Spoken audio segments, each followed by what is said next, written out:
अस्सलाम वालेकुम and welcome back students. जी स्टूडेंट्स, हमने फर्स्ट लेक्चर में देखा था कि क्वाड्रेटिक इक्वेशंस क्या होती हैं और उनका प्रैक्टिकल यूज क्या है, कौन सी कंडीशंस हैं जो मस्ट होती हैं क्वाड्रेटिक इक्वेशन को सेटिस्फाई करने के लिए। और उसके बाद टाइप्स ऑफ क्वाड्रेटिक इक्वेशन हमने स्टडी किए थे, जिसमें एक स्टैंडर्ड फॉर्म था और एक उसकी प्योर फॉर्म थी। स्टैंडर्ड फॉर्म की क्या कंडीशंस थी कि a will not be equal to zero. Quadratic equation की ही ये कंडीशन है कि a will not be equal to zero और b और c आपके वेरिएबल्स थे। और प्योर फॉर्म में अगर b की वैल्यू जीरो हो जाए तो ये जो फॉर्म आती है ये क्वाड्रेटिक इक्वेशन की प्योर फॉर्म होती है।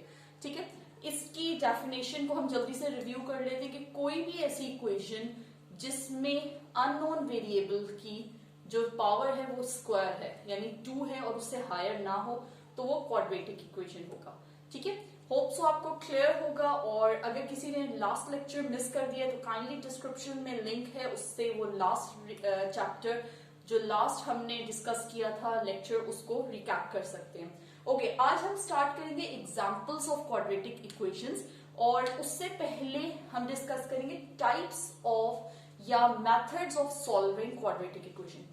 क्वाड्रेटिक इक्वेशन सॉल्व करने के आपके पास 3 मेथड्स होते हैं। फर्स्ट होता है आपके पास फैक्टराइजेशन, ठीक है। सेकेंड आपके पास होता है कंप्लीटिंग स्क्वायर, और थर्ड होता है आपके पास थ्रू क्वाड्रेटिक फॉर्मूला। ठीक है,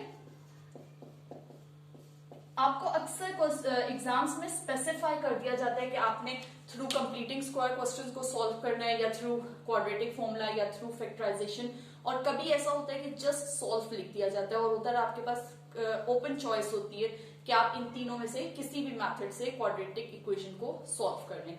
आज हम करेंगे फैक्टराइजेशन को, कि फैक्टराइजेशन के थ्रू हम क्वाड्रेटिक इक्वेशन को कैसे सॉल्व कर सकते हैं।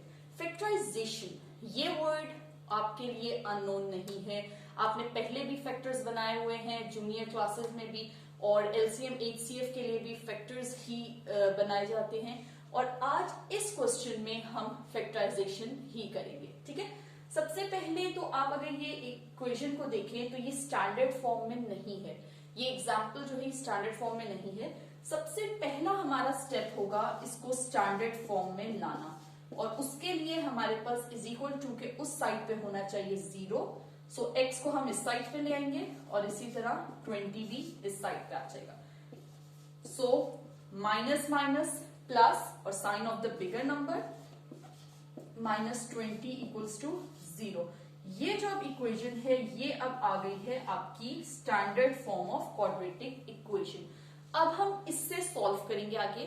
सॉल्व करने के लिए जो फर्स्ट स्टेप हमारा होगा वो होगा a मल्टीप्लाई बाय c।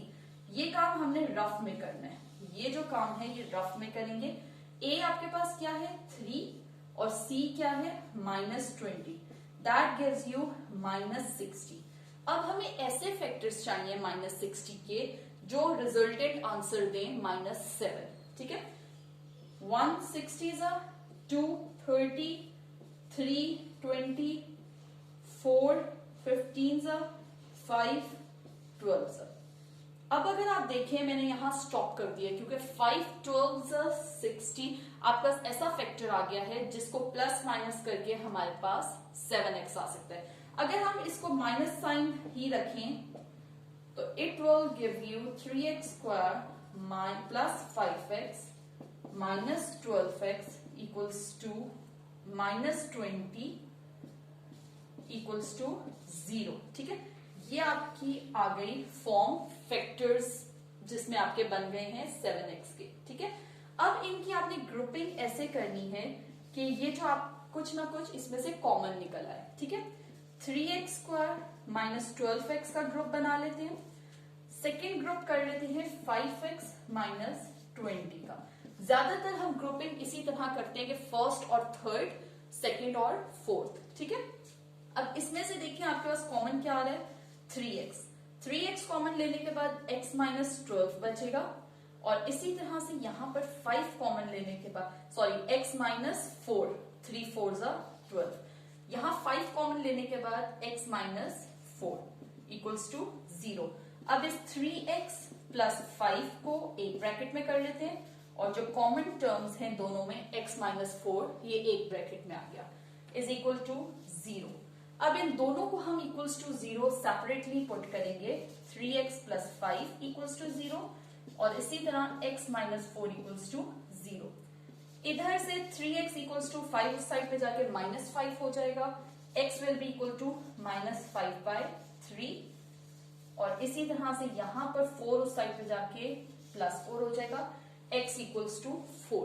यानी इस क्वाड्रेटिक इक्वेशन का सोल्यूशन सेट आपके पास आ जाएगा माइनस 5/3 और 4। ये दो ऐसी वैल्यूज हैं जो कि आपकी इस क्वाड्रेटिक इक्वेशन को सेटिस्फाई करती हैं। आप चाहें तो सोल्यूशन फाइंड आउट करने के बाद अपना आंसर इस इक्वेशन में पुट करके आप अपने आंसर को रफ में चेक भी कर सकते हैं कि कहीं आपसे कोई साइन में मिस्टेक या कोई मिस्टेक तो नहीं हुई। इक्वेशंस का सबसे बड़ा बेनिफिट यही है कि आपका left hand side should be equal to right hand side और आपका जो भी सोल्यूशन निकले, जो भी आंसर निकले, आप उसे मेन इक्वेशन में सब्स्टिट्यूट करके आप उसका आंसर चेक कर सकते हैं कि आपने क्या आंसर सही फाइंड आउट किया या नहीं, यानी कि आप खुद से चेक कर सकते हैं। होप सो ये एग्जांपल आपको क्लियर होगी, साथ ही साथ आपको मेथड्स ऑफ फैक्टराइजेशन जो 3 मेथड्स हम यूज करते हैं वो आपको पता लग गए होंगे। इंशाल्लाह फर्दर लेसन्स में हम डिस्कस करेंगे मजीद एग्जांपल्स और मूव करेंगे एक्सरसाइज 1.2 की तरफ और इंशाल्लाह एक्सरसाइज 1.1 की तरफ हम मूव करेंगे और साथ ही साथ कुछ मजीद एग्जांपल्स करेंगे क्वाड्रेटिक इक्वेशन की।